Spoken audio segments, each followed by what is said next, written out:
Hello friends, मैं इस video में पारासिप पीडियाट्रिक सस्पेंशन के बारे में बताने वाला हूं कि इसका उपयोग कब किया जाता है, कौन सा ऐसा कंडीशन होता है जिस समय इसे बच्चों को पिलाया जाता है।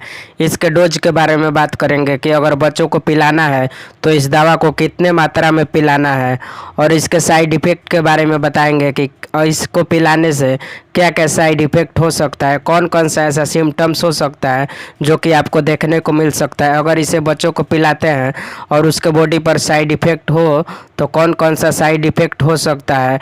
इसके वार्निंग्स के बारे में बताएंगे कि कौन सा ऐसा कंडीशन होता है जिस समय इसे बच्चों को नहीं पिलाना चाहिए, बच्चों में कौन सा ऐसा कंडीशन हो जाता है जिस समय इस दवा को बच्चों को नहीं पिलाना चाहिए, और इसके ब्रांड्स नेम के बारे में बताएंगे कि इसका क्या क्या ब्रांड्स नेम है, किस नाम से आप किसी भी मेडिकल से आसानी से खरीद सकते हैं।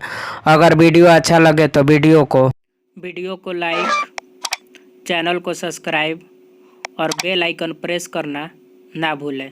थैंक यू दोस्तों, चलते हैं वीडियो की ओर। अब हम इसके उपयोग के बारे में जानेंगे कि कौन सा ऐसा कंडीशन होता है जिस समय इस दवा का उपयोग किया जाता है, यानी कौन सा ऐसा स्थिति होता है जिस समय इस दवा को बच्चों को पिलाया जाता है। Paracip suspension is used to treat fever in children. Paracip suspension का उपयोग बच्चों में बुखार के इलाज के लिए किया जाता है। इसका उपयोग बच्चों में बुखार के इलाज के लिए किया जाता है जब किसी भी बच्चों को बुखार लगता है और इस दवा को हम उसे पिला देंगे पारासिप सस्पेंशन को, तो उसका बुखार आसानी से ठीक हो जाएगा। और दर्द भी होता है, अगर उसका बॉडी में दर्द और बुखार दोनों है तो इस दवा को देने से उसका दर्द और बुखार भी आसानी से ठीक हो जाएगा। इसका उपयोग दर्द और बुखार को ठीक करने के लिए किया जाता है। Next point, Paracip is an antipyretic and analgesic medicine. Paracip antipyretic और एनाल्जेसिक दवा है। क्या है पारासिप? एनाल्जेसिक और एंटीपायरेटिक दवा है। एंटीपायरेटिक अब हम जानेंगे कि किसे कहते हैं और एनाल्जेसिक किसे कहते हैं, इसके बारे में जानेंगे। एंटीपायरेटिक उस दवा को कहा जाता है जिस दवा का उपयोग बच्चों में बुखार को ठीक करने के लिए किया जाता है, और एनाल्जेसिक उस दवा को कहा जाता है जिस दवा का उपयोग बच्चों में दर्द को ठीक करने के लिए किया जाता है। तो इसका उपयोग दर्द और बुखार को ठीक करने के लिए किया जाता है, इसलिए इसे एंटीपायरेटिक और एनाल्जेसिक के नाम से जाना जाता है। और एंटीपायरेटिक और एनाल्जेसिक उस दवा को कहा जाता है जिसका उपयोग बच्चों में दर्द और बुखार को ठीक करने के लिए किया जाता है, उसे एंटीपायरेटिक और एनाल्जेसिक के नाम से जाना जाता है। जिस दवा का उपयोग बुखार और दर्द को ठीक करने के लिए किया जाता है उस दवा को एंटीपायरेटिक और एनाल्जेसिक कहा जाता है। और एंटीपायरेटिक का मतलब होता है बुखार को ठीक करने, यानी एंटीपायरेटिक उस दवा को कहते हैं जो बुखार को ठीक करता है, और एनाल्जेसिक उस दवा को कहते हैं जो दर्द को ठीक करता है। इसलिए इस दवा का उपयोग दर्द और बुखार को ठीक करने के लिए किया जाता है, इसलिए इसे एंटीपायरेटिक और एनाल्जेसिक के नाम से जाना जाता है। Next point, Paracip suspension contains paracetamol. Paracip suspension में पारासीटामोल उपस्थित रहता है। पारासिप सस्पेंशन में क्या उपस्थित रहता है? पारासीटामोल, और जो कि बच्चों में बुखार को ठीक करता है। पारासीटामोल क्या करता है? बुखार को ठीक करता है, इसलिए पारासिप सस्पेंशन में पारासीटामोल उपलब्ध रहता है, उपस्थित रहता है, जो कि बच्चों में बुखार को ठीक करता है। इसका उपयोग बच्चों में बुखार को ठीक करने के लिए किया जाता है। पारासिप सस्पेंशन का उपयोग बच्चों में बुखार को ठीक करने के लिए किया जाता है जब किसी भी बच्चों को दर्द बुखार दोनों हो, उस समय भी इसका उपयोग करने से उसका दर्द बुखार आसानी से ठीक हो जाता है। अब हम इसके ब्रांड्स नेम के बारे में बात करने वाले हैं कि अगर आपको इस दवा को किसी भी मेडिकल से ख़रीदना होगा, अगर मार्केट से किसी भी मेडिकल से इस दवा को आपको ख़रीदना होगा, तो कौन सा ऐसा नाम है जिस नाम से इस दवा को किसी भी मेडिकल से आसानी से ख़रीद सकते हैं, या किसी भी मेडिकल से आप इस दवा को कैसे ख़रीदेंगे, यानी कौन सा ऐसा नाम है जिस नाम से किसी भी मेडिकल से इस दवा को ख़रीद सकते हैं। पारासिप सस्पेंशन, जो कि 60 ml के स्ट्रेंथ में आता है, इस नाम से आप किसी भी मेडिकल से आसानी से इस दवा को खरीद सकते हैं। पारासिप ड्रॉप्स, जो कि 15 ml के स्ट्रेंथ में आता है, इस नाम से किसी भी मेडिकल से आप आसानी से खरीद सकते हैं। पारासिप सिरप के नाम से आता है और यह 60 ml के स्ट्रेंथ में आता है, इस नाम से भी किसी भी मेडिकल से आप आसानी से खरीद सकते हैं।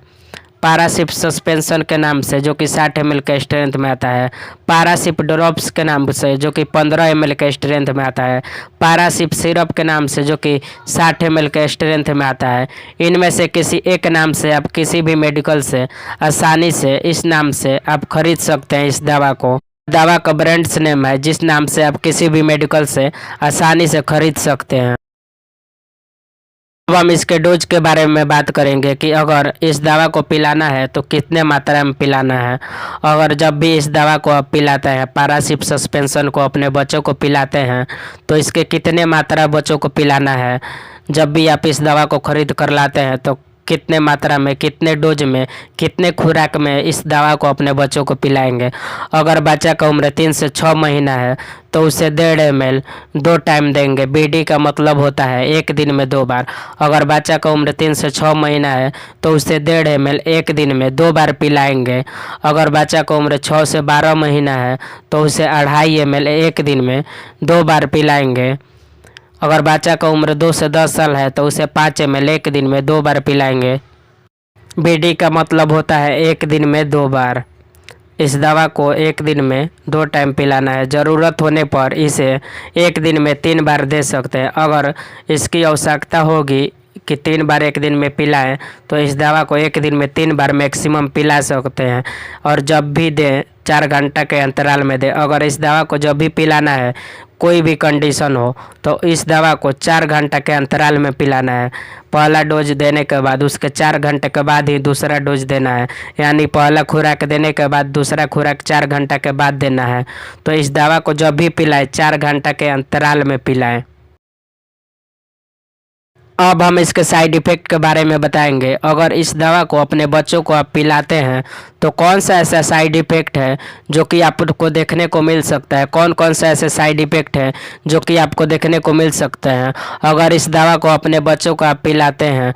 और इनमें से कोई भी साइड इफ़ेक्ट आपको देखने को मिले तो इस दवा को अपने बच्चों को पिलाना बंद करें और अपने डॉक्टर से मिलें और जो भी साइड इफ़ेक्ट है उसे बताएं।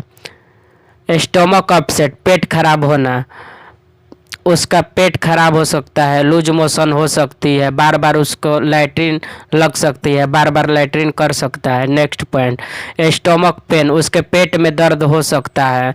नौजिया, वोमिटिंग, उल्टी मतली हो सकती है, जी घबरा सकता है। स्किन रेसेज, त्वचा के चकते, त्वचे पर लाली, रेडनेस, रेसेज हो सकते हैं। लॉस स्टूल, उसको लैट्रिन करने में दिक्कत हो सकता है, उसको स्टूल पास करने में दिक्कत हो सकता है। उसको जब भी लैट्रिन करेगा उसका लैट्रिन फ्रेश नहीं होगा और उसको लैट्रिन करने में दिक्कत होगी। नेक्स्ट पॉइंट, डार्क यूरिन, उसके यूरिन का कलर जो होगा डार्क होगा। जब भी वह पेशाब करेगा, जब भी यूरिन करेगा तो उसका जो यूरिन होगा डार्क कलर का होगा। डार्क और कलरेड स्टूल, गहरे मिट्टी के रंग, और जब भी वह स्टूल करेगा यानी जब भी लैट्रिन करेगा तो उसका स्टूल जो होगा गहरे मिट्टी के रंग का हो सकता है, भूरा कलर का हो सकता है। Next point, a person how is allergic to paracetamol my develop rashes and itching on his body, जिस व्यक्ति को पैरासीटामोल से एलर्जी होती है उसके शरीर पर चकत्ते और खुजली हो सकती है। अगर किसी भी बच्चों को पैरासीटामोल से एलर्जी है और उसे हम इस दवा को पारासिप दवा को पिला देंगे तो उससे उसके त्वचे पर, उसके बॉडी पर रेडनेस, लाली, खुजली हो सकती है। अगर जिस बच्चे को पैरासीटामोल से एलर्जी है उस बच्चे को इस दवा को पिलाएंगे तो उसके शरीर पर रेडनेस, लाली, चकत्ते, रेसेज देखने को मिल सकते हैं। और इनमें से कोई भी साइड इफ़ेक्ट आपको दिखे, इस दवा का उपयोग बच्चों में बुखार को ठीक करने के लिए किया जाता है। और इनमें से कोई भी साइड इफ़ेक्ट आपको दिखे तो इस दवा को लेना बंद करें और अपने डॉक्टर से मिलें और उसके बाद ही इस दवा का उपयोग करें। अब हम इसके वार्निंग्स के बारे में बताएंगे। क्या क्या इसके चेतावनी है, कौन सा ऐसा कंडीशन होता है जिस समय इस दवा को बच्चों को नहीं पिलाना है, कौन सा ऐसा सिम्टम्स है जो कि दिखेगा आपको बच्चों में तो इस दवा को नहीं पिलाना है। Do not give it to someone whose liver और किडनीज आर डैमेजेड, जिसके लीवर या किडनी खराब है उसे ना दें। अगर कोई भी बच्चा है और उसका लीवर किडनी खराब है तो उस बच्चे को इस दवा को नहीं देना है। Next point, do not give it to those how have liver और किडनी डिजीज, जिन्हें लीवर या किडनी की बीमारी है उन्हें यह दवा ना दें।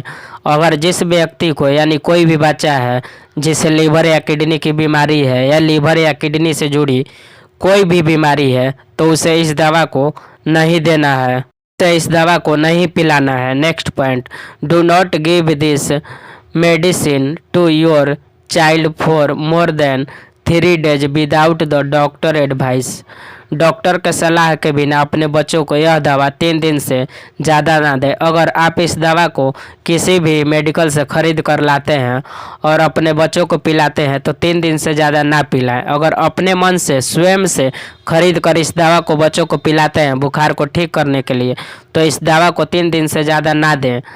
अगर बच्चा का बुखार नहीं ठीक होता है तो आप 3 दिन से ज़्यादा इसे ना पिलाएं। नेक्स्ट पॉइंट, जितना खुराक डॉक्टर ने प्रिस्क्राइब किया है उससे ज़्यादा मात्रा में ना लें, नहीं तो आपकी किडनी और लीवर खराब हो सकती है जो मौत के कारण बन सकती है और कुछ परेशानियों के सामना करना पड़ सकती है। अगर इस दवा को आप खरीदते हैं यानी डॉक्टर के एडवाइस से, यानी डॉक्टर इस दवा को प्रिस्क्राइब करते हैं कि जितने मात्रा में इसे पिलाना है, डॉक्टर इसे बोलेंगे कि बच्चा को 2 ml पिलाना है तो 2 ही ml पिलाना है, इससे ज़्यादा नहीं पिलाना है। अगर इससे ज़्यादा आप अपने मन से पिलाते हैं तो उसके किडनी लीवर पर इस दवा का इफेक्ट पड़ सकता है, उसके किडनी लीवर डैमेज हो सकती हैं और उसको मौत भी हो सकती है उसके वजह से। और कुछ कंडीशन है और कुछ परेशानी है जो कि बच्चों को झेलना पड़ सकता है। इसलिए डॉक्टर ने जितने मात्रा में इस दवा को बच्चों को पिलाने के लिए बोला है उतना ही मात्रा में पिलाएं और जितना मात्रा में बोला है उतना ही मात्रा में पिलाएं, उससे ज़्यादा मात्रा में इस दवा को ना पिलाएं। इस दवा का ओवरडोज बच्चों को ना दें, जितना मात्रा में डॉक्टर ने पिलाने को बोला है उतना ही मात्रा में पिलाएं।